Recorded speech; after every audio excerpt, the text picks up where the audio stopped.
चलिए, good morning आप सभी लोगों को। तो बताइए आप लोग कैसे हैं? अच्छे हैं ना? चलिए, तो फिर से आपका यूबीसी क्लास में बहुत बहुत स्वागत है। ठीक है, और हम लोग पढ़ रहे थे परिवहन के बारे में। कल पार्ट 1 हो चुका हुआ है। अगर आप नहीं देखे हैं तो जरूर जाकर उसे देख लीजिएगा। ठीक है, उसके बाद आज हम लोग पढ़ने वाले हैं परिवहन में ही पार्ट 2 चलेगा। ठीक है, तो कल हम लोगों ने जहाँ तक पढ़ लिया था उसका एक बार रिवीजन कर लेते हैं, फिर आगे बढ़ते हैं। लेकिन रिवीजन करने से पहले एक छोटा सा प्यारा सा लाइक कर दीजिएगा और अपने दोस्तों तक जरूर शेयर कीजिएगा। ठीक है, और चैनल को सब्सक्राइब कर लीजिएगा। ठीक है, चलिए, तो कल हम लोग पढ़े थे किसके बारे में? तो पढ़े थे परिवहन के बारे में। परिवहन बोले तो ट्रांसपोर्टेशन, यही ना पढ़े थे? तो ट्रांसपोर्टेशन में पढ़े थे परिवहन का मतलब होता है क्या? परिवहन क्या? तो किसी वस्तु को एक स्थान से दूसरे स्थान पहुंचाना ही क्या कहलाता है? परिवहन कहलाता है। अब इसका हम परिभाषा बताए थे। परिभाषा में क्या बतलाए थे? तो परिभाषा में बतलाए थे कि उपयोगी, है ना, उपयोगी उपयोगी खाद्य पदार्थों को उनके मूल स्रोतों से, है ना, उनके मूल स्रोतों से क्या करना? तो मूल स्रोतों से शरीर के मूल स्रोतों को शरीर के सभी कोशिकाओं तक पहुंचाना, है ना, तथा बोले थे तथा अनुपयोगी और हानिकारक पदार्थों को कोशिकाओं से निकालकर शरीर के उस स्थान तक पहुंचाने की क्रिया को परिवहन कहते हैं। इतना समझ में आ गया? ये जो कि हम बतला दिए थे। अब आता है क्या आपका? तो आता है परिवहन में पेड़ पौधे में पदार्थों का परिवहन कैसे होता है, ये पढ़ाए थे। तो पेड़ पौधे बतला देंगे। पेड़ पौधे कुछ ऐसे पेड़ पौधे होते हैं जो एककोशिकीय होते हैं, कुछ ऐसे पेड़ पौधे होते हैं कि बहुकोशिकीय होते हैं। एक कोशिकीय का मतलब हुआ कि उनका शरीर जो है कि एक ही कोशिका से बना हुआ है, वो बतलाए थे एक कोशिकीय। एक कोशिकीय में जैसे बताए थे यूग्लिना हो गया, क्लेमाइडोमोनास हो गया, शैवाल जिसको बोलते हैं। क्लेमाइडोमोनास जो कि शैवाल ही है। ठीक है, इसके बारे में बतलाए थे। उसके बाद हम बतलाए थे कि इसमें क्लेमाइडोमोनास में, यूग्लिना में विसरण विधि द्वारा क्या होता है? परिवहन होता है। और कुछ जीव के बारे में ही बतलाए थे जो विसरण विधि के द्वारा इनमें परिवहन होता है, जैसे कि अमीबा, पैरामीशियम के बारे में बतलाए थे। ये एक जंतु है और इनमें परिवहन कैसे होगा? तो विसरण विधि द्वारा ही होता है। उसके बाद क्या पढ़ाए थे? तो उसके बाद बतलाए थे क्या बोलते हैं, यूग्लिना के बारे में। यूग्लिना के बारे में बतलाया था कि यूग्लिना जो है ना, ये जंतु और पादप के बीच की कड़ी है। ठीक है, उसके बाद बतलाया था किसके बारे में? तो बहुकोशिकीय बोले तो कैसा? तो बहुत विशाल विशाल पेड़, बहुत ही बड़ा बड़ा पेड़, जो हेवी हेवी पेड़ होता है, जटिल पेड़ होता है, वो आते हैं बहुकोशिकीय में आते हैं। अब आता है बहुकोशिकीय में परिवहन किसके माध्यम से होता है? तो बहुकोशिकीय में परिवहन उत्तक के द्वारा होता है। उत्तक बोले तो संवहन उत्तक के द्वारा बहुकोशिकीय पौधे में परिवहन होता है। तो विसरण विधि द्वारा क्यों नहीं होता है? क्योंकि विसरण विधि जो होता है, ये एक कोशिकीय पौधे में या छोटे छोटे जीवों में परिवहन आसानी से कर पाता है, लेकिन जटिल पौधे में परिवहन संवहन उत्तक के द्वारा ही होगा, विसरण विधि द्वारा नहीं होगा। इसलिए क्योंकि वह छोटे छोटे पौधे में और जीवों में परिवहन कर पाता है। ठीक है, अब आता है क्या चीज? तो संवहन उत्तक के बारे में बताया था कि संवहन उत्तक जो होता है कि दो प्रकार के होते हैं। एक होता है जाइलम उत्तक, एक होता है फ्लोएम उत्तक। ठीक है ना, एक जाइलम उत्तक होता है, फ्लोएम उत्तक। फ्लोएम उत्तक और जाइलम उत्तक। जाइलम जो होता है 4 प्रकार का होता है और फ्लोएम भी 4 प्रकार का होता है। जाइलम जो होता है वो मृत होता है, फ्लोएम क्या होता है? जीवित होता है। जाइलम में बताए थे वाहिकाय, वाहनिकाय, जाइलम तंतु और जाइलम पेरेन्काइमा। वाहिकाय, वाहनिकाय, जाइलम तंतु, ये तीनों बताए थे मृत होता है, जबकि जाइलम पेरेन्काइमा जो होता है थोड़ा बहुत जीवित होता है। उसके बाद है फ्लोएम। फ्लोएम जो होता है ये 4 प्रकार का होता है, बतला दे इसमें क्या क्या आता है। तो पहले आता है फ्लोएम में, पहले नंबर 1 पे क्या आता है, तो आता है चलनी के चालल यानी चलनी, चलनिकाय, साथी या सहचर कोशिकाएं। दूसरा होता है आपका तीसरा नंबर का तो xylem, sorry phloem, phloem parenchyma. उसके बाद है फ्लोएम तंतु। ये सब जीवित होते हैं परंतु उसमें से एक केवल मृत होता है, फ्लोएम तंतु। क्लियर। उसके बाद बतलाए थे कि ये फ्लोएम जो होता है ये द्विदिशीय होता है और जाइलम जो होता है एक दिशीय होता है। अब कैसे होता है ये जो कि आपको नेक्स्ट वीडियो में बताया गया अच्छा तरह से, इतना समझ में आ गया। जल का परिवहन और खनिज लवण का परिवहन कौन करता है, तो जाइलम करता है। और फ्लोएम क्या करता है, तो भोज्य पदार्थों को पेड़ पौधे के विभिन्न अंगों तक पहुंचाता है, ये बतलाए थे। उसके बाद आता है क्या, तो पेड़ पौधे में पदार्थों का परिवहन, खनिजों का अवशोषण कैसे कर रहा है, जल का अवशोषण कैसे कर रहा है ये बतलाए थे, है ना। वाष्पोत्सर्जन कैसे हो रहा है ये बतलाए थे।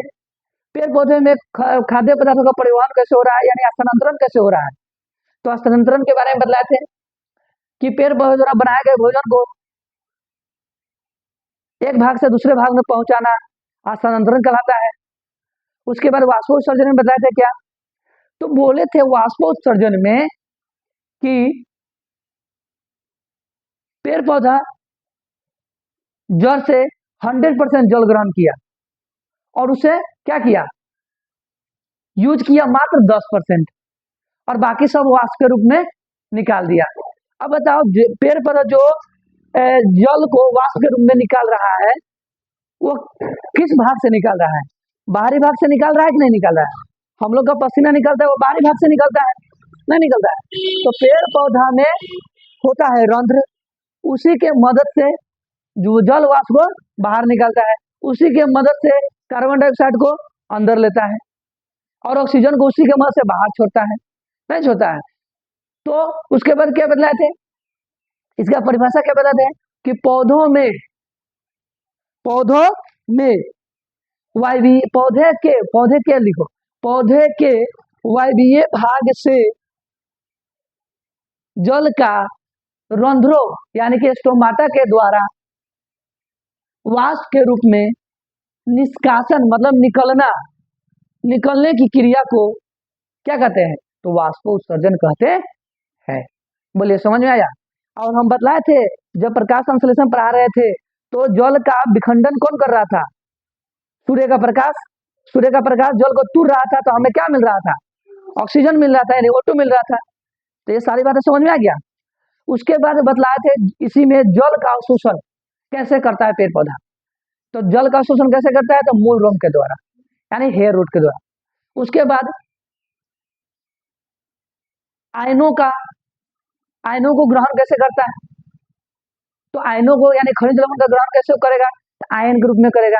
कैसे करेगा, तो मूल रोम के द्वारा करेगा। मूल रोम के ऊपर में होता है कोशिका झिल्ली, उसी की मदद से खनिज लवण को क्या करता है, ग्रहण करता है, अवशोषण करता है। समझ में आ गया, इतना पढ़ा दिए थे। उसके बाद आज हम लोग पढ़ेंगे जंतुओं में परिवहन, ठीक है। अब थोड़ा सा समझते हैं उसके बाद फिर लिखते हैं। भैया जंतुओं में परिवहन कैसे होगा, आइए इसके बारे में जानते हैं। यहां लिखेंगे जंतुओं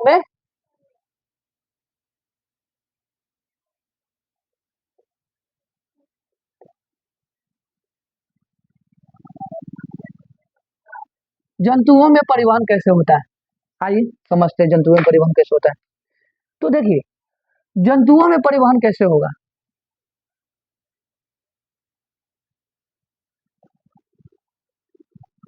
जंतुओं में परिवहन कैसे होता है, तो हमारे हृदय में, हमारे पास क्या होता है, मनुष्य के पास क्या होता है, हृदय होता है। उसे वैसे छोड़ो, वैसे छोड़ दो, अभी समझो। पंपू सेट देखिए, पंपू सेट बोले तो बॉडी जो क्या करता है, पानी को खींचता है और पानी को खींचकर बाहर की ओर पुश करता है, फेंकता है। अब उसमें हम लोग पाइप लगा देते हैं और पाइप लगाकर अपने खेतों में बिछा देते हैं ताकि पानी आसानी से कहाँ पहुंचे, हमारे खेतों में पहुंच जाए, है कि नहीं, खेतों में पहुंच जाए। अब देखिए उसी तरह से हमारा क्या होता है, हाथ होता है। क्या होता है, हाथ बोले तो दिल, इस तरह का दिल होता है। अब इस दिल में क्या करता है, सब ऐसे तीर बना देगा, मतलब इसमें तीर मार देगा, और तीर मार के क्या रहता है, इसको छेदे छेद कर देता है, तो चीरिए देता है, नहीं चीर देता है सब। अरे ऐसे ही मोदी देखना भेजेगा सब, नहीं भेजता है सब, मतलब दिल को चीर दिया, तीर लगा दिया, तीर मार दिया दम, है कि नहीं? ऐसे ही मोदी सब भेजता है। हालांकि रियल में ऐसा दिल नहीं होता है हम लोग का, हार्ट, हार्ट ऐसे नहीं होता है। कहता है सबका थी कि मेरा दिल टूट गया है ना? तो कहाँ दिल टूटता है? दिल टूटेगा तो जी पाएगा? तो मर जाएगा रो पागला, मर जाएगा, धनक जाएगा वही पे। तो दिल टूटेगा तो कोई व्यक्ति जीवित रह पाएगा? मरिए जाएगा। ये झूठ मूठ के इसको बदनाम करके रखा है दिल को, कि बोलो हमारा दिल टूट गया है, तो दिल में अथी हो गया है, ये हो गया, वो हो गया, क्या है कि नहीं? ठीक है। तो जो हार्ट होता है हमारा, ठीक पंपू सेट की तरह होता है, वहां से निकलेगा ब्लड, पंपू सेट से निकल रहा था जल, जल को खींच रहा था, तो ये ब्लड क्या करेगा हमारे शरीर से, हमारे शरीर में, पूरे शरीर में क्या है, ब्लड है, यानी खून है। अब कैसा खून है? तरल खून है। और जल भी जो पंपू सेट खींच रहा था वो कैसा है? तरल है। तरल है तभी ना बह पा रहा है आसानी से, ठोस रहता तो बहता नहीं, बहता। तो हमारे ब्लड में, हमारे शरीर में क्या है, पूरे शरीर में ब्लड है ना? और वो एक ऐसा ब्लड है, तरल है, तरल है कि नहीं? तो पंपू सेट खींच रहा था जल को, उसी तरह से हमारा हाथ खींचेगा पूरे शरीर से ब्लड को, खींचा। अब हम लोगों ने क्या कर दिया था, पाइप लगा दिया था अपने खेत में, ताकि जितना पानी वो खींचेगा वो सारा पानी कहाँ जाएगा, खेत में चला जाएगा। उसी तरीके से ये ब्लड, ब्लड के हृदय, हृदय हाथ क्या करेगा, ब्लड को खींचा पूरे शरीर से, और खींच कर क्या करेगा, ये सब फेंकेगा, पुश करेगा, पंप करेगा, पंप कर दिया। अब इसको बहने के लिए कुछ नली चाहिए, जैसे कि वहां पर हम लोग पाइप जोड़ दे रहे थे तो पानी आसानी से जा रहा था, उस तरह से ब्लड को बहने के लिए एक नली चाहिए, है ना? जिसको बोलते हैं रक्त, रक्त वाहनिया, रक्त वाहनिया चाहिए, यानी नस चाहिए। नस की मदद से क्या करेगा, ये ब्लड बहेगा, बहेगा। तो सारा हमारा, तो ये जो है कि पंपू सेट की तरह हमारा हाथ काम कर रहा है कि नहीं कर रहा है? ब्लड क्या कर, हाथ क्या कर रहा है, ब्लड को पूरी तरह से शरीर से खींच रहा है, और नली के रास्ते, रक्त वाहिनियों के रास्ते क्या कर रहा है, ब्लड को शरीर के पूरे सतह तक पहुंचा रहा है, पूरे अंग तक पहुंचा दे रहा है, नहीं पहुंचा रहा है? यह तीनों मिलकर, कौन कौन, हाथ, रक्त और रक्त वाहिनियां, ये तीनों मिलकर क्या करता है, तो रक्त परिवहन तंत्र या परिसंचरण तंत्र का निर्माण करता है। तो परिवहन तंत्र का मतलब क्या होता है? परिवहन तंत्र का मतलब क्या होगा? तो परिवहन में तो होगा बहाव, एक स्थान से दूसरे स्थान पहुंचाने वाला। अब तंत्र का मतलब हुआ कि जो जो अंग परिवहन करने में भाग ले रहा है, हिस्सा ले रहा है, या मदद कर रहा है, उसी को कहते हैं परिवहन तंत्र। तो अब लिख लो, अब लिख लो, जंतुओं में परिवहन के लिए हृदय, हृदय, रक्त, रक्त वाहिनियां,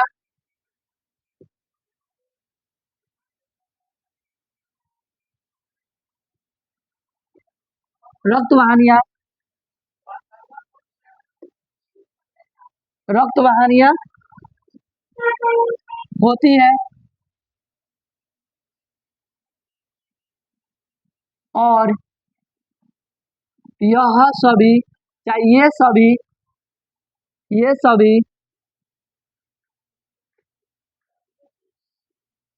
मिलकर, ये सभी मिलकर क्या करती है बताओ? तो ये सभी मिलकर, ये सभी मिलकर रक्त परिवहन, रक्त परिवहन तंत्र, रक्त परिवहन तंत्र या परिसंचरण तंत्र, परिसंचरण तंत्र का निर्माण करती है। हो गया, बोलो समझ में आ गया। तो अब हम लोग पढ़ेंगे किसके बारे में, देखो ऐसे समझ लो, हृदय परिवहन तंत्र। तो परिवहन तंत्र में कौन कौन आ रहा था, हृदय, और कौन आ रहा था, रक्त, और रक्त वाहिनियां, यही ना आ रहा था, यही तीनों मिलकर आप परिवहन तंत्र का निर्माण कर रहा है। अब देखिए, अब हम लोग पढ़ेंगे ब्लड के बारे में। सबसे पहले किसके बारे में पढ़ेंगे, ब्लड के बारे में। तो हेडिंग डालिए ब्लड, ब्लड बोले तो रक्त, रक्त, रक्त बोले तो खून, क्या सब एक ना हुआ। अब देखिए रक्त जो होता है, रक्त यानी बोले तो ब्लड, ब्लड जो होता है, ये ब्लड जो होता है क्षारीय द्रव है। कैसा द्रव है, क्षारीय द्रव है। अब इसको हम द्रव क्यों कर रहे हैं बताइएगा, क्योंकि यह एक तरल पदार्थ है, तरल पदार्थ तभी तो पूरे शरीर तक बहता है आसानी से। अगर तरल पदार्थ नहीं रहता तो क्या ये बह पाता, नहीं बह पाता। इसीलिए रक्त क्या है, तरल पदार्थ है यानी द्रव है। अब इसे क्षारीय क्यों कहें, तो देखिए क्षारीय जो होता है ये हो गया उदासीन, क्या हो गया उदासीन, जिसका पीएच मान 7 रहेगा वो क्या रहेगा उदासीन। अम्ल, अब क्या बनेंगे अम्ल, जिसका पीएच मान 7 से रहेगा कम तो वो कहलाएगा अम्ल, और जिसका पीएच मान 7 से रहेगा अधिक वही कहलाता है क्षारीय। और रक्त का पीएच मान, क्या बोल रहे हैं, रक्त का पीएच मान होता है 7.4 होता है बुआ, कितना होता है 7.4, इसलिए हम इसे बोले हैं रक्त क्षारीय द्रव होता है, जिसका पीएच मान 7.4 होता है। आप बोलिए समझ में आया, तो लिखेंगे यहाँ पर रक्त ब्लड खून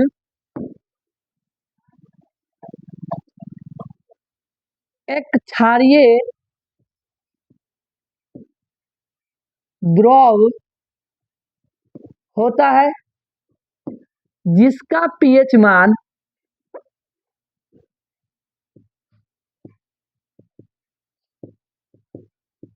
7.4 है, होता है।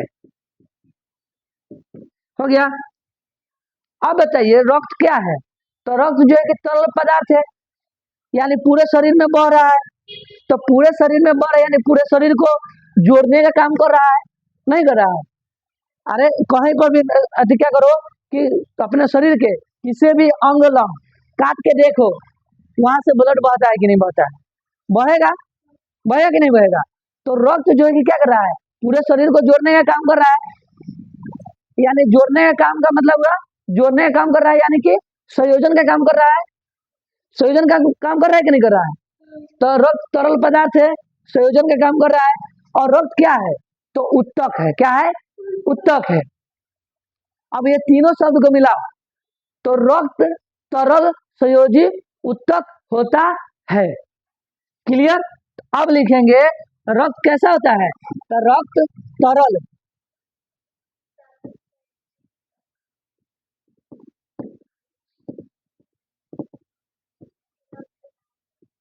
उत्तक तरल, रक्त तरल संयोजी उत्तक कहलाता है। अब बोलो ये समझ में आ गया। अब देखिए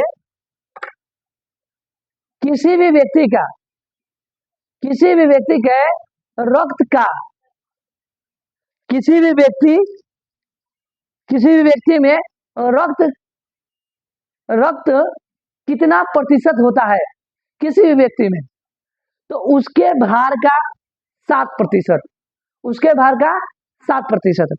मान लीजिए, इसको मिटा देते हैं। मान लीजिए ये ननकुआ है,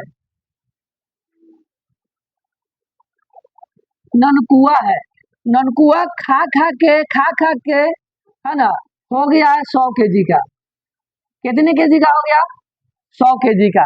तो ये 100 kg का है, तो इसके भार का कितना परसेंट? तो 7%। कितना परसेंट? 7%। अब जो है कि करना है, गुना भाग करना है तो करो। इसका आंसर आएगा कितना पता है? इसके शरीर में कितना ब्लड होगा? तो 7 kg होगा। ठीक है, अब अपना जो है कि वजन नाप लीजिए, नाप के उसमें से 7% को जो करना है मैथ के अनुसार वो कीजिए, और उसी के अनुसार जो आंसर आएगा वही आपका क्या कहलाएगा?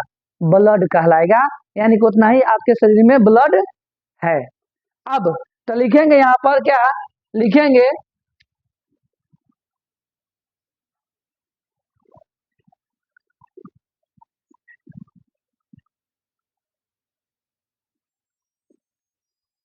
किसी भी व्यक्ति में कितना प्रतिशत रक्त ब्लड होता है, तो कितना प्रतिशत? तो लिखेंगे उसके भार का 7%। क्लियर? अब देखिएगा, तो बोल लिखेंगे आप क्या? तो देखिए, एक सामान्य मनुष्य में कितना एक सामान्य मनुष्य में कितना लीटर ब्लड होता है? कितना लीटर बोल रहे हैं? तो लिखेंगे एक सामान्य मनुष्य में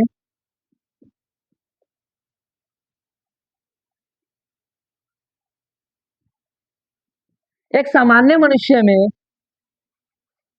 एक सामान्य मनुष्य में 5 से 6 लीटर रक्त ब्लड खून होता है। ठीक है, इतना बातें समझ में आ गया? ये समझ में आ गया ना पूरा? कोई दिक्कत नहीं। आप पढ़ेंगे क्या? इसको इरेज कर दे, पहले नोट कीजिए इसको। चलिए, अब इसको देखिएगा, आप पढ़ेंगे रक्त के बारे में ही पढ़ेंगे, तो रक्त की संरचना के बारे में पढ़ेंगे। इसको मिटा देते हैं, रक्त की संरचना के बारे में पढ़ेंगे। आज ये रक्त की संरचना के बारे में पढ़ते हैं। इसका इनको खत्म हो गया हुआ है। अब ये रक्त की संरचना के बारे में पढ़ते हैं। अब रक्त की संरचना के बारे में पढ़ते हैं, तो यहाँ पे लिखेंगे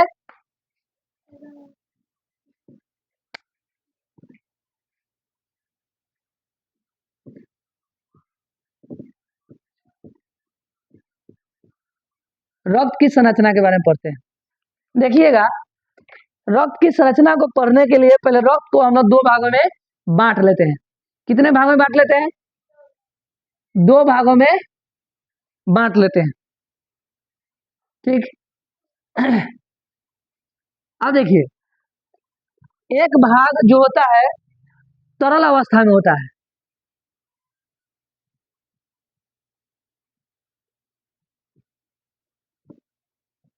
तरल अवस्था बोले तो द्रव अवस्था, है ना। और एक भाग को बांट लेते हैं ठोस। कैसे बोलेंगे? ठोस, ठोस। ठीक है, ये तरल वाले भाग में जो होता है, तरल वाला भाग जो होता है ये प्लाज्मा कहलाता है। क्या कहलाता है? प्लाज्मा। तो यहाँ लिखिएगा प्लाज्मा, या फिर बोलेंगे इसको प्लानविका, प्लाविका, या इसी को बोलते हैं प्लाज्मा। क्या कहते हैं? प्लाज्मा। और ये ठोस भाग जो होता है ना, ये 3 प्रकार के होता है। 3 प्रकार का होता है। अब 3 प्रकार कौन कौन होता है इसके बारे में बताएंगे, पहले इसके बारे में पढ़िए। ये रक्त जो है ये रक्त, मान लीजिए कि हमारे शरीर में, मान लीजिए कि रक्त कितना परसेंट हो जा रहा है, 100% है, यानी पूरे शरीर का 100% ब्लड है। इस ब्लड में, इस ब्लड में से ये प्लाज्मा कितना प्रतिशत होता है, तो पता है 55% होता है। कितना प्रतिशत होता है, 55%। तो 100 में से 55% निकल गया तो कितना परसेंट बच गया, बोलिए, 45% बच गया बच्चा। तो 45% जो है कि ठोस भाग होता है। आई 45% में ठोस भाग कौन कौन सा होता है बतलाएंगे, थोड़ा सब्र कीजिए, है ना, सब्र का मजा लीजिए। तो प्लाज्मा समझ में आ गया। तो अब पूछेगा कि रक्त का, है ना, रक्त का, रक्त में कितना प्रतिशत प्लाज्मा होता है, तो बोलिएगा 55%। ठीक है, अब लिखिए यहाँ पर प्लाज्मा के बारे में।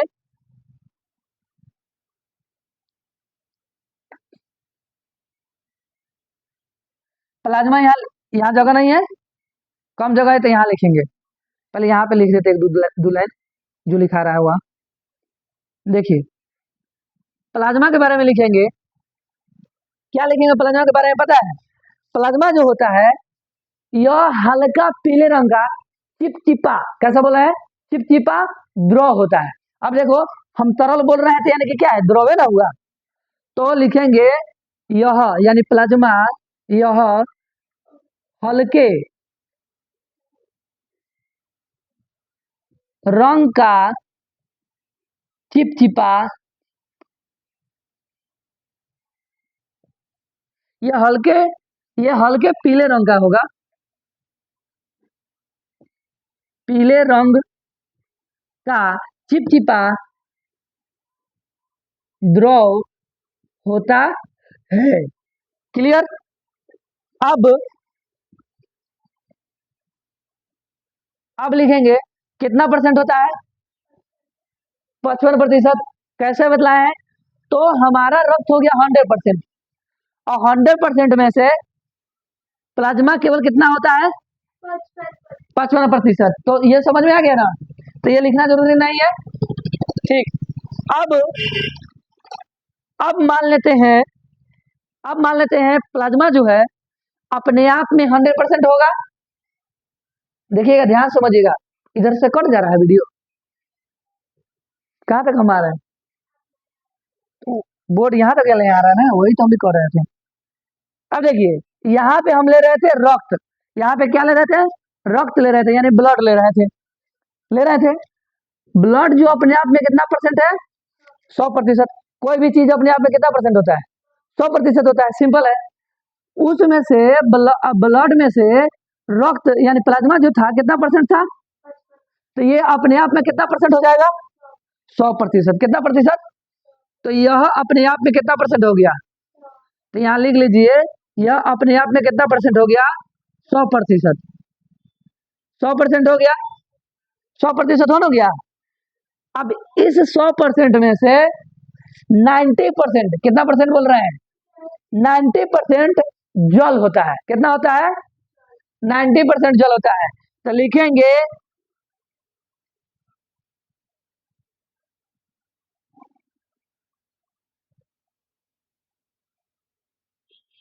प्लाज्मा के 100% या 100% में से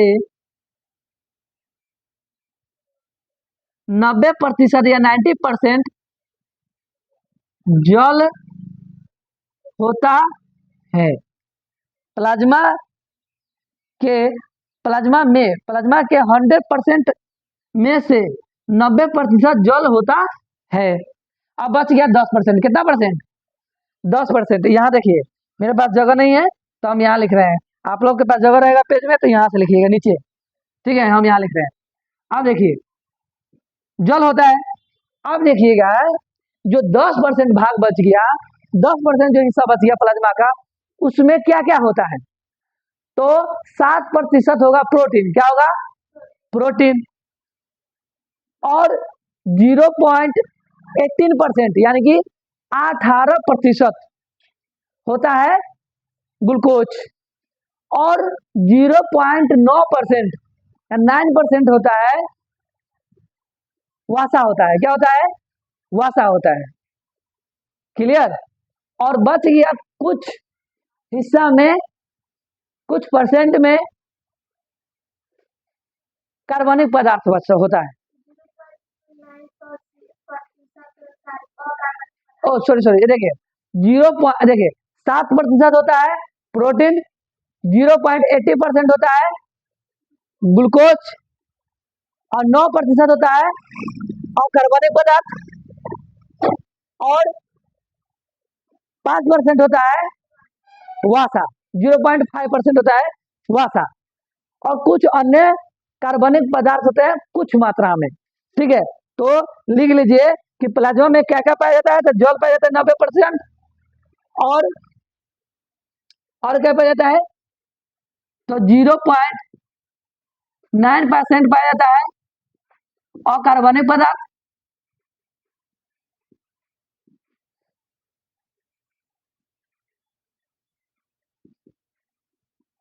और 0.18% पाया जाता है क्या पता है? ग्लूकोज,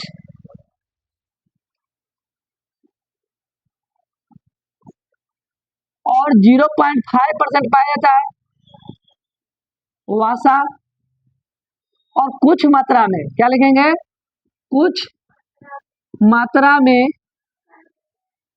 कार्बनिक पदार्थ, मार्कर नहीं चल पा रहा है सही से, कार्बनिक पदार्थ पदार्थ पाया जाता है। बोलिए तो समझ में आ गया है? अब देखिए प्रोटीन नहीं लिखे हैं जी, 7%, क्या बोल रहे हैं? 10% जो बचा था ना, उस 10% में से अकेले खुद 7% जो होता है प्रोटीन होता है। क्या होता है? प्रोटीन होता है। अब बच गया 3%, तो 3% में से 0.9% अकार्बनिक पदार्थ, 0.8% ग्लूकोज, 0.5% वसा, और कुछ मात्रा में कार्बनिक पदार्थ होता है। क्लियर? अब ये जो प्रोटीन होता है, प्रोटीन, इसको मिटा देते हैं थोड़ा देर के लिए। प्रोटीन जो होता है, ये प्रोटीन प्लाज्मा में 3 प्रकार का होता है। कितना प्रकार का होता है? 3 प्रकार का। तो लिखेंगे प्लाज्मा में उपस्थित प्रोटीन, यहां लिख लेते हैं, ये प्लाज्मा प्रोटीन के बारे में लिख रहे हैं, लिखेंगे प्लाज्मा में उपस्थित प्रोटीन, प्लाज्मा प्रोटीन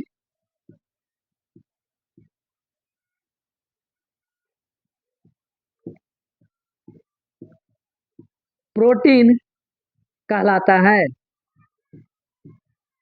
कहलाता है। अब ये देखिए, ये प्रोटीन जो होता है प्लाज्मा प्रोटीन, ये 3 प्रकार का होता है। कितने प्रकार का होता है? 3 प्रकार का। पहला होता है फाइब्रोनोजिन, फाइब्रोनोजिन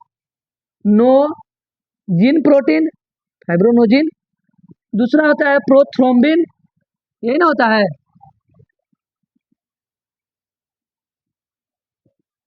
प्रोथ्रोम्बिन। उसके बाद क्या होता है तीसरा? तो होता है हिपेरिन, ये 3 गो होता है। ये फाइब्रोनोजिन जो है रक्त के थक्का जमाने में मदद करता है। अब देखिए, जब हम लोग खेलते कूदते हैं या गाड़ी उड़ी चलाते हैं तो एक्सीडेंट वगैरह हो जाता है, या खेलते कूदते समय में ही क्या होता है कि कट जाता है, फट जाता है, छिला जाता है, तो क्या होता है कि वहां पर ब्लड क्लोटिंग होने लगता है, ब्लड जमने लगता है। मान लीजिए कि यहाँ पे मेरे से कट गया, मेरा हाथ यहाँ से कट गया, अब यहाँ पर ब्लड रुकने के लिए कुछ तो होना चाहिए। तो ये फाइब्रोनोजिन क्या होगा? ब्लड का क्लोटिंग करेगा, यानी ब्लड को जमाएगा। ठीक है, तो फाइब्रोनोजिन जो कि क्या होता है? रक्त का थक्का जमाता है।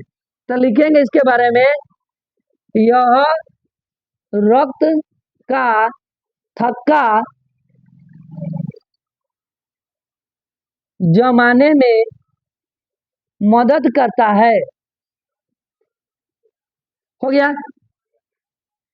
लेकिन ये कहाँ काम कर रहा था? शरीर के बाहर,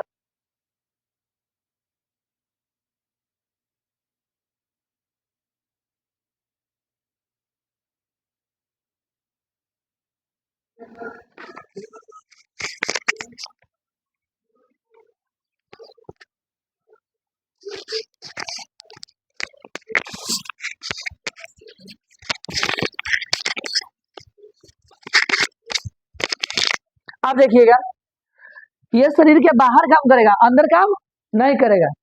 अब बताइए, हमारे शरीर में ब्लड दौड़ते रहता है, तो ये क्यों नहीं जम पाता है? ये प्रोटीन जो है, फाइब्रिनोजन जो है, ये भी तो अंदर रहता है, तो ब्लड को इसको जमाना चाहिए ना, तो ब्लड क्यों नहीं जम पाता है? अगर ब्लड जम जाए फाइब्रिनोजन की वजह से, तो हम लोग जीवित नहीं रह पाएंगे, नहीं रह पाएंगे। तो ब्लड ब्लड को जमने कौन नहीं देता है हमारे शरीर में?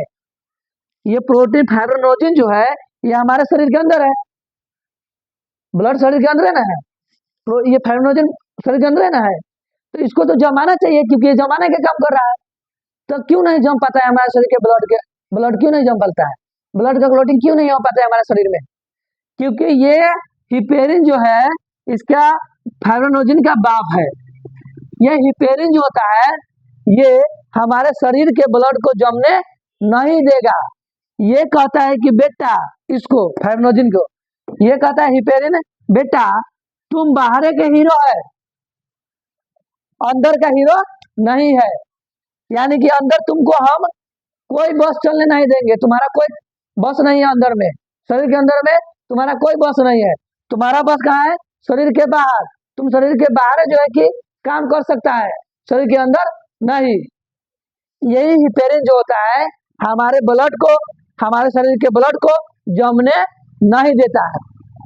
ठीक है, जब कट देता है, यहाँ से कट गया, तो जब ब्लड बाहर आएगा, तो इसका बस नहीं चलेगा बाहर, इसका बस बाहर नहीं चलेगा। अब ये कहेगा बाबूजी, नहीं हीरा बेटे, हीरा बेटे, ये हीरा, ये कहता है हीरा बेटा, तुम्हारा अंदर घर के अंदर बस नहीं चलने वाला है ना। और ये फाइब्रिनोजन कहता है इसको, बाबूजी आपका बस जो है कि बाहर चलने वाला नहीं है। तो ये जो होता है कि हमारे शरीर के ब्लड को अंदर जमने नहीं देगा, और ये शरीर के ब्लड को अंदर जमने देगा। बोलिए, समझ में आ गया? क्लियर? तो ये हो गया तुम्हारा अथी के बारे में, प्लाज्मा के बारे में। और प्लाज्मा का कहानी यहीं तक खत्म। हिपेरिन में लिखना चाहे तो लिख सकते हैं, यह शरीर में उपस्थित रक्त को, ब्लड को, खून को जमने नहीं देता है। ये लीजिए, ब्लड प्लाज्मा खत्म। आप पढ़ेंगे ठोस के बारे में। चलिए लिख लीजिए। आप देखिए, आप पढ़ेंगे, हो गया ना? चलिए, इतना हो गया। अब हम लोग पढ़ेंगे किसके बारे में? ठोस, ठोस वाला भाग में। तो प्लाज्मा को थोड़ा देर के लिए साइड करते हैं, अब लेके आते हैं किसको? ठोस को। तो ठोस का कितना भाग हमारे पास बच रहा था? 45%, यानी 45%। रक्त अपने आप में 100% था, जिसमें से 55% क्या था? प्लाज्मा था। उस प्लाज्मा में से रक्त कितना प्रतिशत, ठोस वाला भाग कितना प्रतिशत था? 45% बच रहा था। अब यहाँ पे लेके आएंगे किसको? तो ठोस को। तो लिखेंगे यहाँ ठोस, ठोस। और ठोस को बतलाया कि 3 प्रकार का होता है। ठोस 3 प्रकार का होता है। यहाँ पे देखिएगा, ठोस 3 प्रकार का होता है। ये कितना परसेंट है? 45% बच रहा है। ठीक है, अब देखिए, यहाँ पे देखिएगा, एक होता है लाल रक्त कोशिका, एक होता है श्वेत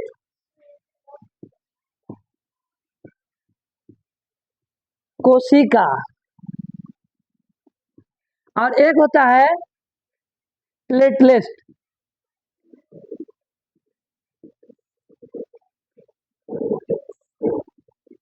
प्लेटलेट, ठीक है। अब इसी का ना, इस सब तीनों का कोई गो नाम है।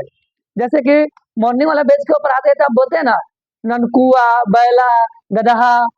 एक एक लड़का को कितना नाम धर देते हैं? बहुत नाम धर देते हैं। उसी तरह से इसका लाल रक्त कोशिका का, श्वेत रक्त कोशिका का और प्लेटलेट्स का, ये तीनों का अलग कई नाम है। तो देखिए, ये लाल रक्त कोशिका जो होता है इसी को कहते हैं आरबीसी। क्या कहते हैं? आरबीसी। आरबीसी का फुल फॉर्म क्या होता है? Red blood cells. इसका नाम होता है डब्ल्यूबीसी, यानी व्हाइट ब्लड सेल्स। आप प्लेटलेट्स को क्या कहते हैं?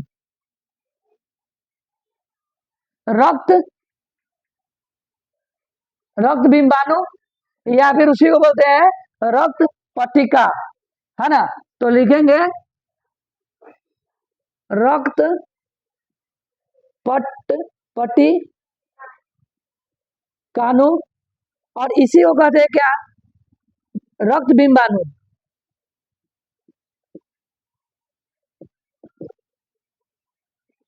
ठीक है, रक्त बिंबाणु।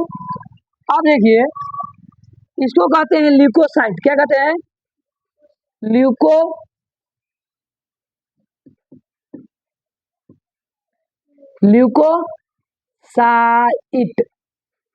ल्यूकोसाइट और ल्यूको होगा,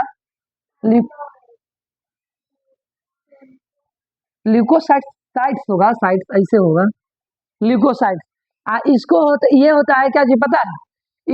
इसको कहते हैं इरिथ्रोसाइट।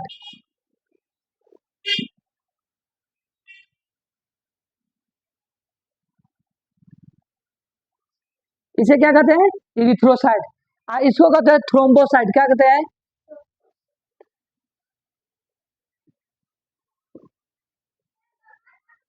थ्रोम्बोसाइट। बोलिए, इसका कितना नाम हो गया? कई गो नाम हो गया, देखो तो। रक्त, लाल रक्त कोशिका, श्वेत रक्त कोशिका, प्लेटलेट्स, रक्त पट्टिकाणु, रक्त बिंबाणु, थ्रोम्बोसाइट्स। इसका नाम हो गया व्हाइट ब्लड सेल्स, है ना, ल्यूकोसाइट्स। इसका नाम हो गया लाल रक्त कोशिका, RBC, red blood cells, erythrocytes. बताओ, इसका कई नाम हो गया? होना गया आए। अब देखिएगा, आप पढ़ेंगे किसके बारे में? तीनों के बारे में क्या पढ़ेंगे? तो सबसे पहले पढ़ते हैं प्लेटलेट्स के, सॉरी, लाल रक्त कोशिका के बारे में, आरबीसी के बारे में। ठीक है, आरबीसी के बारे में पढ़ेंगे। आरबीसी के बारे में पढ़ेंगे तो आरबीसी जो होता है, आरबीसी में यानी लाल रक्त कोशिका में एक विशेष प्रकार का प्रोटीन पाया जाता है। क्या पाया जाता है? प्रोटीन। प्रोटीन पाया जाता है जिसे कहते हैं हीमोग्लोबिन। ठीक है, और इसी हीमोग्लोबिनवा के कारणवश हमारा शरीर का रक्त कैसा होता है? लाल होता है। समझ में आ गया? तो लिखेंगे कहां पर? यहां पर लिखते हैं। ये सब आरबीसी के बारे में लिख रहे हैं। यहाँ पे थोड़ा सा जगह लिख देते हैं। लाल रक्त कोशिका में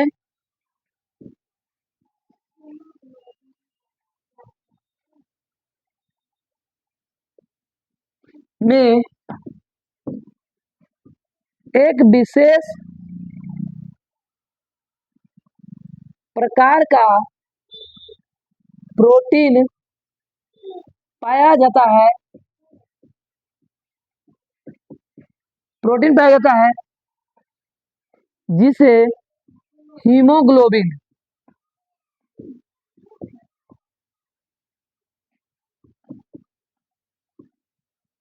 हीमोग्लोबिन कहते हैं। तो हीमोग्लोबिन क्या है? एक प्रोटीन है। हीमोग्लोबिन क्या है?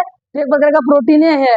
ठीक है, तो सवाल में आपसे पूछेगा कि हीमोग्लोबिन क्या है? तो प्रोटीन है। ये बात याद रखिएगा। तो हीमोग्लोबिन क्या है? प्रोटीन है। हीमोग्लोबिन के कारण ही, इसी के कारण, चलो नहीं नहीं, यहाँ फिर गड़बड़ा देगा। हीमोग्लोबिन हीमोग्लोबिन के कारण ही रक्त का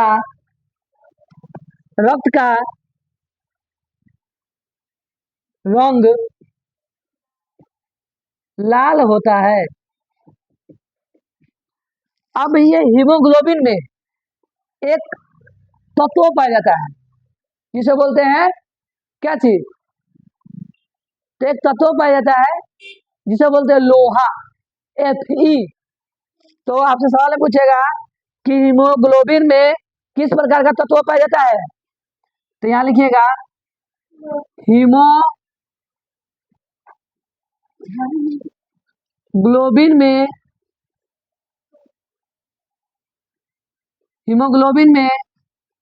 तत्व यानी Fe यानी लोहा पाया जाता है। अब बोलिए, इतना समझ में आ गया? बोलिए तो, आया वो समझ में? अब देखिए, अब हम लोग क्या करेंगे, ये क्या बोलते हैं, हीमोग्लोबिन में हीमोग्लोबिन का एक अणु, क्या बोला है, हीमोग्लोबिन का एक अणु ऑक्सीजन के 4 अणुओं को अपने साथ लेकर ढोता है। कहने का मतलब ये हुआ, हम लोग श्वसन तंत्र पढ़ रहे थे, तो श्वसन तंत्र में हम लोग पढ़े थे कि वायुमंडल से हम लोग हवा को ग्रहण कर रहे थे, ग्रहण करके उसे फेफड़ा तक पहुंचा रहे थे। पहुंचाने के बाद उसमें टुकुर टुकुर देख रहा था कौन है, देखता है ना, टुकुर टुकुर देखता है, देखते हो क्या, है ना, टुकुर टुकुर देखते हो क्या, काली सूरते तेरी, टुकुर टुकुर देखते हो क्या, काली सूरते तेरी।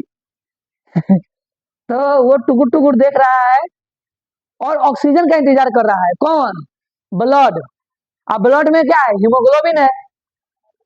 अब क्या करेगा, ऑक्सीजन को, यानी हवा आएगा फेफड़ा में, और हवा में क्या है, कार्बन डाइऑक्साइड है, नाइट्रोजन है, ऑक्सीजन है। तो क्या करेगा, ऑक्सीजन को रख अपने पास रख लेगा और कार्बन डाइऑक्साइड और नाइट्रोजन को लतिया के बाहर कर देगा और ऑक्सीजन से अभिक्रिया कर लेगा, संपर्क बना लेगा, दोस्ती कर लेगा, और क्या करेगा, ऑक्सी हीमोग्लोबिन का निर्माण करेगा। और यह ऑक्सी हीमोग्लोबिन हमारे शरीर के सभी कोशिकाओं तक पहुंच जाएगा। अब हमारे शरीर के सभी कोशिकाओं में क्या है, बोलो, कोशिकीय ईंधन, जो बोल रहे थे ग्लूकोज बोले था C6H12O6। अब वहां पे ग्लूकोज का क्या होगा, ऑक्सीकरण होगा, ऑक्सीकरण हो रहा था, तो ग्लूकोज टूट रहा था, ग्लूकोज का विखंडन हो रहा था, तो हमें क्या मिल रहा था, बोलो, तो हमें मिल रहा था कार्बन डाइऑक्साइड, जल और ऊर्जा मिल रहा था। तो ऊर्जा तो हमारे लिए लाभदायक है, लेकिन कार्बन डाइऑक्साइड तो हानिकारक है ना। अब उस कार्बन डाइऑक्साइड को क्या करते हैं, कोशिकाओं के द्वारा फिर से क्या करते हैं, शरीर के बाहर निकालते हैं, यानी कि ऑक्सी हीमोग्लोबिन तक पहुंचा कोशिकाओं तक। अब वहां से ऑक्सी अलग हो जाएगा और हीमोग्लोबिन अलग हो जाएगा, यानी ऑक्सीजन चल जाएगा, हीमोग्लोबिन के साथ अभिक्रिया करके ऑक्सी हीमोग्लोबिन बना लिया, सॉरी, ऑक्सीजन जो है कि अलग हो जाएगा और ग्लूकोज को तूरा और हमें ऊर्जा मिला और कार्बन डाइऑक्साइड भी मिला। तो कार्बन डाइऑक्साइड हमारे लिए हानिकारक है। अब क्या होगा कि वहां पे अब हीमोग्लोबिन टुकुर टुकुर ताकेगा और क्या करेगा, कार्बन डाइऑक्साइड का इंतजार करेगा कि कब ये निकले, तो हम इसको कान धरे, यानी कि इसको कनिठियाए और इसको कनिठिया के जो है कि कहाँ ले जाए, तो बाहर ले जाए, फेफड़ा के बाहर ले जाए, फेफड़ा के बाहर फेंक दे, क्योंकि कार्बन डाइऑक्साइड हमारे शरीर के लिए हानिकारक है। तो अब क्या करेगा, ये हीमोग्लोबिन कार्बन डाइऑक्साइड से अभिक्रिया करेगा और अभिक्रिया कर कार्बोक्सी हीमोग्लोबिन का निर्माण कर देगा। क्लियर हो गया। और ये कार्बोक्सी हीमोग्लोबिन फिर कहाँ पहुंचा, फेफड़ा में, और फेफड़ा में इसको लतिया के भगाएगा हीमोग्लोबिन व कार्बन डाइऑक्साइड को, और नाइट्रोजन को, वहीं पे था नाइट्रोजन और कार्बन डाइऑक्साइड, इस सब को भगा देगा निकाल के फेफड़ा के द्वारा बाहर, नाक से बाहर। तो कार्बन डाइऑक्साइड कहाँ निकल गया, नाक से बाहर निकल गया। ठीक है, अब इतना ही चीज को इस पर लिख देना है। आ जाइए, तो लिखेंगे ऑक्सी हीमोग्लोबिन, क्या लिखेंगे? हीमोग्लोबिन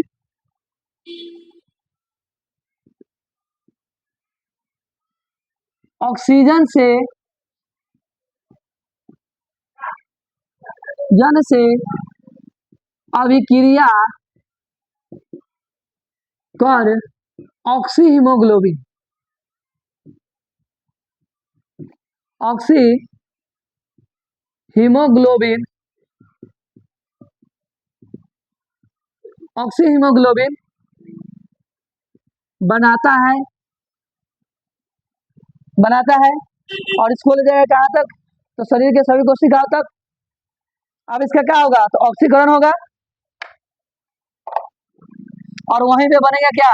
तो कार्बन डाइऑक्साइड बनेगा। तो अब लिखेंगे यहाँ पे हीमोग्लोबिन,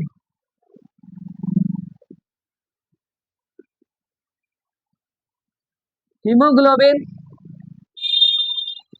कार्बन डाइऑक्साइड से यानी CO2 से, CO2 से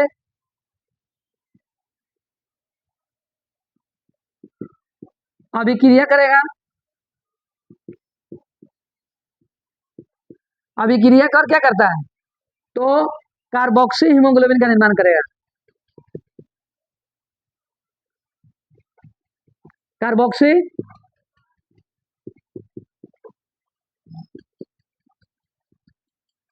कार्बोक्सी हीमोग्लोबिन का निर्माण करता है और इस कार्बोक्सी हीमोग्लोबिन को कहाँ ले जाएगा बताओ? तो इस कार्बोक्सी हीमोग्लोबिन को ले जाएगा शरीर के बाहर, है ना, कार्बन डाइऑक्साइड को बाहर निकाल देगा और हीमोग्लोबिन कहाँ रह जाएगा? अपने फेफड़ा में ही रह जाएगा। कि कभी देखी है कि कार्बन डाइऑक्साइड के साथ ही यदि हीमोग्लोबिन बाहर निकल गया? नहीं ना निकलता है। अब आ जाइए, अब ये आरबीसी का आकार कैसा होता है पता है? तो आरबीसी का आकार निश्चित होता है। कैसा होता है? तो लिखेंगे इसका आकार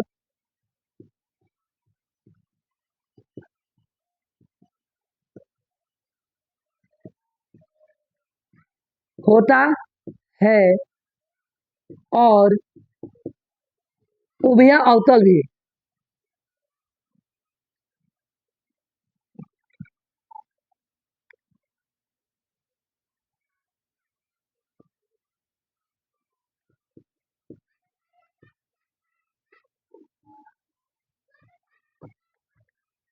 उभय अवतल भी होता है। उभय अवतल का मतलब क्या हुआ? तो इधर देखिए, उभय अवतल, अवतल हम पढ़ाए हैं, अवतल है, सुतल है, 9th में भी शायद पढ़ाए होंगे। यहाँ पे देखिए, ये उभरा हुआ भाग क्या कहलाता है? उत्तल कहलाता है। और धंसा हुआ भाग क्या कहलाता है? अवतल कहलाता है। तो ये इसका जो आरबीसी का जो आकार होता है वो निश्चित होता है, लेकिन उभय अवतल भी होता है। उभय अवतल होता है यानी कि दोनों ओरिया से क्या होगा? धंसा हुआ रहता है। इस तरह से दोनों ओरिया से धंसा रहेगा, यानी इधर से धंसा हुआ रहेगा, इधर से धंसा हुआ रहता है, इस तरह से रहता है, इसलिए इसको बोलते हैं उभय अवतल कहते हैं। तो इसका आकार निश्चित होता है और उभय अवतल भी होता है। अब देखिए, आरबी हमारे शरीर, हमारे कोशिका का, हमारे शरीर, हमारे कोशिका का दिमाग किसे कहते हैं? कोशिका का दिमाग किसे कहते हैं बताओ? इसको शॉर्ट स्क्रीन लीजिए जब तक जल्दी। हाँ, तो अब इसको मिटा देते हैं, फिर इधर लिखना है मुझे, चाहे इसी को मिटाते हैं, इसी से लिखना शुरू करेंगे। कोशिका का दिमाग किसे कहते हैं बताओ जरा जल्दी जल्दी। तो कोशिका का दिमाग कहते हैं केंद्रक को, कहते हैं ना। तो इसमें यानी कि आरबीसी में, आरबीसी में केंद्रक, केंद्रक नहीं नहीं पाया जाता है, यानी आरबीसी, आरबीसी के, आरबीसी के कोशिका में केंद्रक नहीं पाया जाता है, यानी इसमें केंद्रक नहीं पाया जाता जाता है। लेकिन क्या बोल रहे हैं? लेकिन कुछ अपवाद है, अपवाद है कि ऊंट, क्या बोल रहे हैं, ऊंट और लामा, ऊंट और लामा, लामा क्या होता है, तो लामा ऊंट का ही एक प्रजाति होता है। ऊंट और लामा के आरबीसी में, यानी कि लाल रक्त कोशिका में केंद्रक, केंद्रक पाया जाता है, ऐसा अपवाद में है, लेकिन स्तनधारी में नहीं, यानी मेमेलिया वर्ग में नहीं।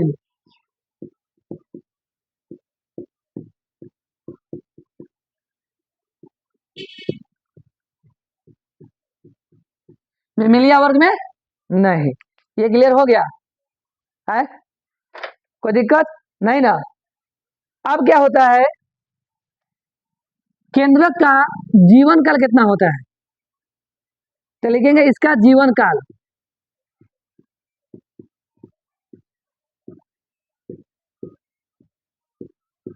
मात्र 120 दिन का होता है।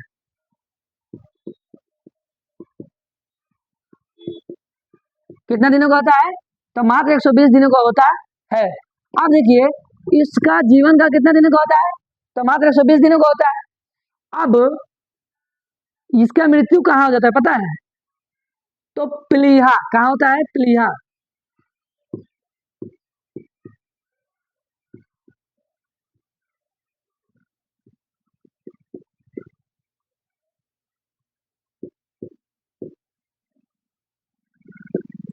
प्लीहा, इसी को बोलते हैं स्प्लीन,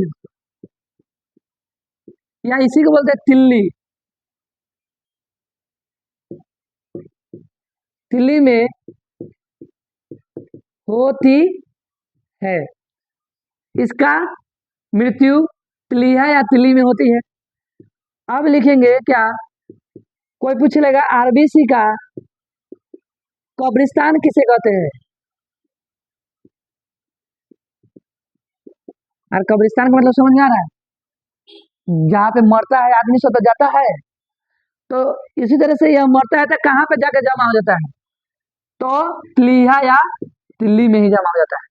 तो आरबीसी के कब्रिस्तान किसे कहते हैं, प्लीहा या तिल्ली को ही कहते हैं। अब बताओ, आरबीसी, डब्ल्यूबीसी और ये प्लेटलेट्स, ये तीनों में से हमारे शरीर में सबसे ज्यादा कौन होगा, बताओ। तो होता है आरबीसी, क्या होता है, हाँ, रेड ब्लड सेल्स। तो लिखेंगे आरबीसी, डब्ल्यूबीसी, प्लेटलेट्स,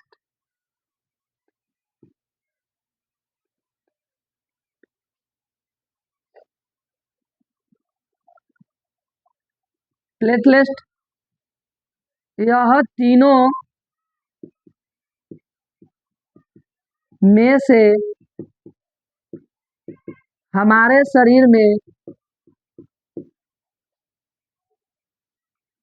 सबसे अधिक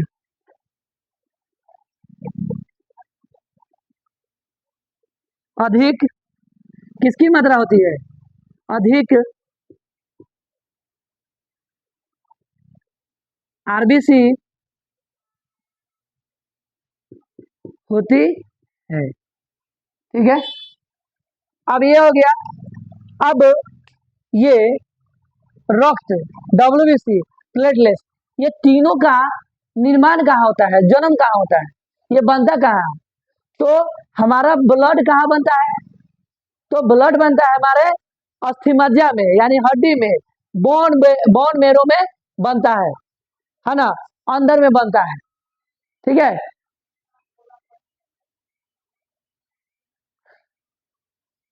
चिकन मटन जब खाते होंगे या खाए होंगे, तो उस हड्डी के अंदर में जो ऐसे चूसता है, निकाल चूसता है सब, उसमें क्या होता है, उसी में यही होता है, ब्लड होता है, यानी कि बोन मेरो वही होता है, उसी के अंदर में होता है क्या, तो ये रक्त, आरबीसी, डब्ल्यूबीसी, प्लेटलेट्स होता है, जो चूस चूस के सब खाता है।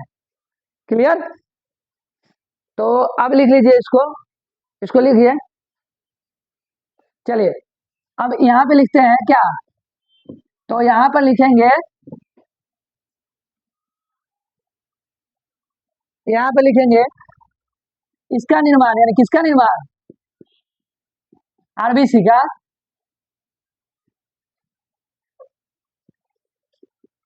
इसका निर्माण यानी आरबीसी का, आरबीसी यानी बॉन्ड मैंने में तीनों बन रहा है, लेकिन अभी किसके बारे में पढ़ रहे हैं, आरबीसी के, आरबीसी के बारे में लिखेंगे।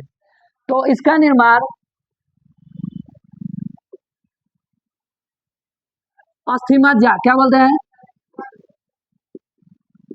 अस्थि मतलब होता है हड्डी, अस्थि मज्जा, या इसी को बोलते हैं बोन, मैरों में होता है। बोलिए समझ में आ गया। ये हो गया आपका आरबीसी के बारे में इतना सारा कहानी, क्लियर। अब पढ़ेंगे किसके बारे में, तो डब्ल्यूबीसी के बारे में पढ़ेंगे, इसके बारे में पढ़ेंगे डब्ल्यूबीसी। अब इसको मिटाते हैं, अब पढ़ेंगे डब्ल्यूबीसी के बारे में। चलिए, तो ये क्लियर हो गया आरबीसी। अब बच गया डब्ल्यूबीसी, कौन बच गया, डब्ल्यूबीसी बच गया। अब पढ़ेंगे डब्ल्यूबीसी के बारे में। अब ये डब्ल्यूबीसी क्या कहता है तो जानिए, डब्ल्यूबीसी जो होता है, यह जो होता है ना डब्ल्यूबीसी, यह हमारे शरीर की सुरक्षा करता है। क्या करता है, सुरक्षा करता है जीवाणु से, यानी बैक्टीरिया से, वायरस से, इस सब से लड़ता है। कौन, तो डब्ल्यूबीसी। आरबीसी प्लेटलेट टुकुर टुकुर खाली निहारेगा, टुकुर टुकुर मुंह ताकेगा, कुछ नहीं करेगा, लेकिन ये बेचारा आरबीसी डब्ल्यूबीसी लड़ता है, उसे फाइट करता है जीवाणु से, बैक्टीरिया से। तो लिखेंगे यह हमारी सुरक्षा करता है, ठीक है। तो यहां से हम लिखते हैं, ठीक है, यहां पर इसको मिटाइए अब, और यहां लिखिए आरबी डब्ल्यूबीसी। डब्ल्यूबीसी बोले तो वही श्वेत रक्त कोशिका,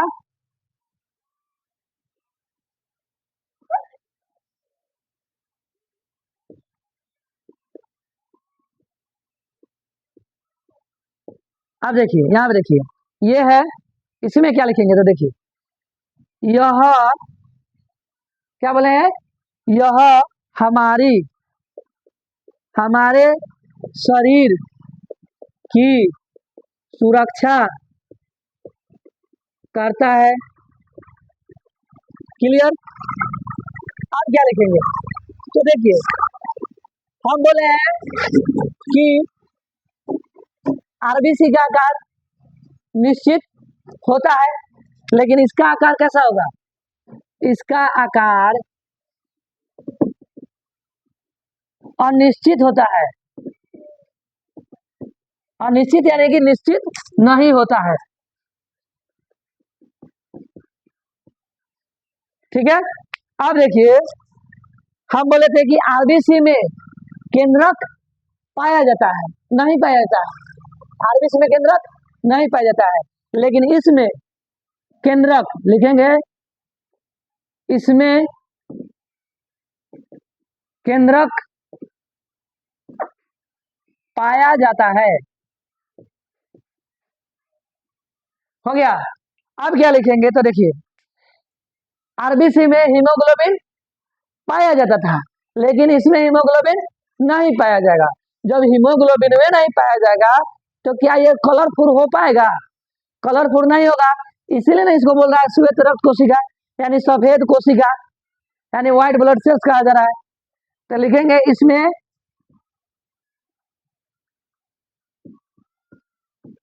इसमें हीमोग्लोबिन नहीं पाया जाता है, नहीं पाया जाता है, जिसके कारण इसका रंग कैसा होगा, तो रंगहीन होगा, सफेद होगा। तो लिखेंगे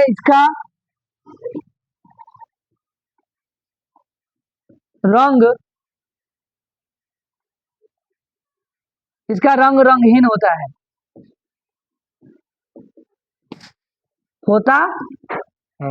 बोलिए समझ में आ गया।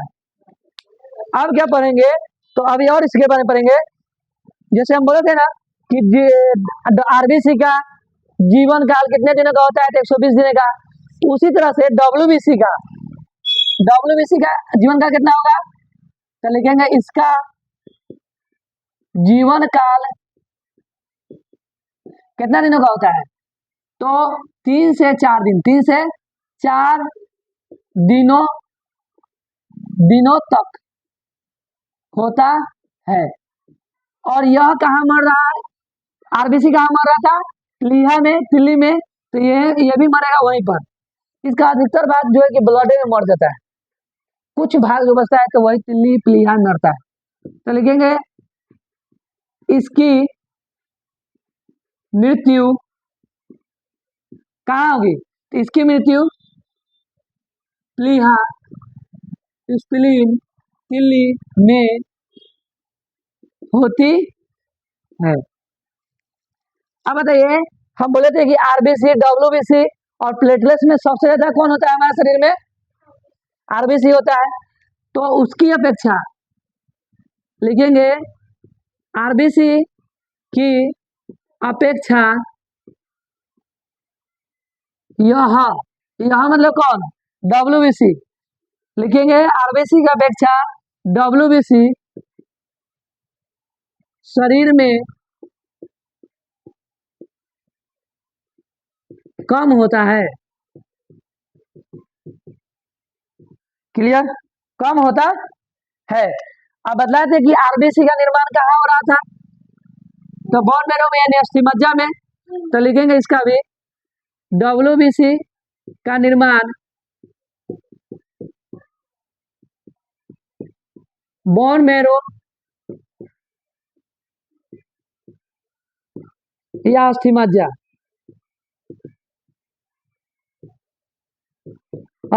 में होता है। बोलिए, इतना समझ में आ गया, आप बोलिएगा, हो गया। तो ये हो गया डब्ल्यूबीसी के बारे में सारा कहानी। चलिए जल्दी लीजिए इसका शॉर्ट स्क्रीन। चलिए हो गया। आप पढ़ेंगे लास्ट प्लेटलेस्ट के बारे में, प्लेटलेस्ट ना बच गया, तो आप पढ़ेंगे प्लेटलेस्ट के बारे में पढ़ेंगे। तो आइए प्लेटलेस्ट के बारे में पढ़ते हैं, इसको भी मिटाइए दीजिए। आप पढ़ते हैं प्लेटलेस्ट।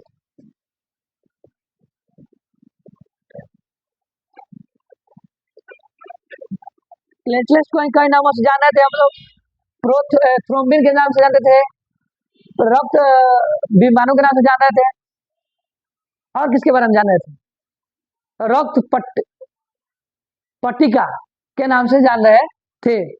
अब देखिए, ये जो होता है प्लेटलेट्स, यह रक्त को, ब्लड को, खून को जमाने में मदद करता है, यानी रक्त का थक्का जमाता है, करता है। अब देखिए, हम पढ़ाए थे वहां पर प्लाज्मा में फाइब्रोनोजिन प्रोटीन जो रक्त का थक्का जमा रहा था, और यहाँ पर ठोस भाग, किसका ठोस भाग, ये वाला जो था, उसमें का ठोस भाग कौन था, प्लाज्मा था, आरबीसी था, प्लेटलेट्स था। तो उस तीनों में से रक्त को थक्का जमाने में मदद कौन कर रहा है, तो प्लेटलेट्स। तो रक्त को थक्का जमाने में मदद कौन करता है, प्लेटलेट्स। 3 चीजें याद रखिएगा। पहला, एक सवाल पूछेगा कि बताइए कि रक्त के थक्का जमाने में कौन सा विटामिन मदद करता है, तो विटामिन के। दूसरा, रक्त के थक्का जमाने में कौन सा प्रोटीन मदद करता है, तो फाइब्रोनोजिन। तीसरा, रक्त के थक्का जमाने में कौन जो है कि कौन रक्त के थक्का जमाने में मदद करता है, तो प्लेटलेट्स। कौन करेगा, प्लेटलेट्स। अब बताइए, अब देखिए, यहां पर ध्यान से सुनिएगा। ये प्लेटलेट्स जो होता है इसकी संख्या हमारे शरीर में अगर कम हो जाए तो हम लोगों को क्या होगा? फिर इसकी संख्या अगर शरीर में कम हो जाए तो क्या होगा? बुखार लगेगा, हड्डी बुझाएगा, टूट गया, यानी हड्डी बहुत दर्द करेगा। तो देखिए, एक होता है डेंगू बुखार। तो डेंगू बुखार लिखेंगे डेंगू। डेंगू बुखार जब किसी व्यक्ति को होगा ना, उस व्यक्ति को देखिए डेंगू बुखार कैसे होता है ये पहले समझिए। तो एक होता है मादा, हाँ मादा एनाफिलीज नहीं, मादा एजिप्ट, मादा इजिप्ट, मादा एडिज होगा ना, इजिप्ट, मादा एडिज, मादा एडिज इजिप्ट मच्छर होता है। यही काट लेगा ना तो डेंगू बुखार हो जाता है। और यह मादा एडिज इजिप्ट मच्छर जो होता है ये साफ पानी में पनपता है। ये अगर काट लेगा तो डेंगू बुखार हो जाता है। और डेंगू होने की वजह से क्या होगा कि प्लेटलेट्स की संख्या कम हो जाती है। तो डेंगू बुखार होने से हमारे शरीर में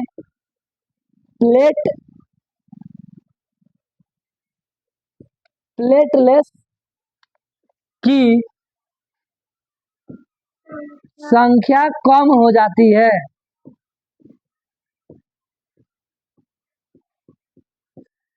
अब जब यह संख्या इसकी कम हो जाएगा तो अब इसको ठीक करना है। तो ठीक कैसे होगा? तो इसके लिए लिखेंगे प्लेटलेट्स को बढ़ाने के लिए बकरी का दूध पीना होता है। और इससे क्या होगा? हमारा प्लेटलेट्स की संख्या बढ़ जाएगा और हम क्या हो जाएंगे? स्वस्थ हो जाएंगे। समझ में आ गया? तो ये रहा प्लेटलेट्स के बारे में इतनी जानकारी। ठीक है, आपके बुक में इतना ही बताया गया है, उससे अधिक नहीं। इससे अधिक जो है कि आप आगे पढ़िएगा तब आपको मिलेगा। ठीक है, तो इतना हो गया पूरा क्लियर। तो जंतुओं में परिवहन समझ में आया? तो जंतुओं में परिवहन अभी खाली किसके बारे में पढ़े हैं पता है? रक्त के बारे में खाली पढ़े हैं। अब पढ़ेंगे हृदय के बारे में। तो हेडिंग रहेगा हमारा मानव का या मनुष्य का हृदय। बोलिए, इतना समझ में आ गया? ठीक है, और ये वाला ये जो है कि हम लोग पढ़ेंगे कल। ठीक है, तो आज के लिए बस इतना ही रहने देते हैं। ठीक है, और आप लोग इतना आप लोगों के लिए जब मेहनत हो रहा है, आप लोग एक छोटा सा लाइक कर दीजिए और शेयर कर दीजिए और सब्सक्राइब कर लीजिएगा। ठीक है, तो फिर मिलते हैं अपने नेक्स्ट वीडियो में इसी टॉपिक के साथ। ठीक है, जब तक के लिए जय हिंद, धन्यवाद, थैंक यू।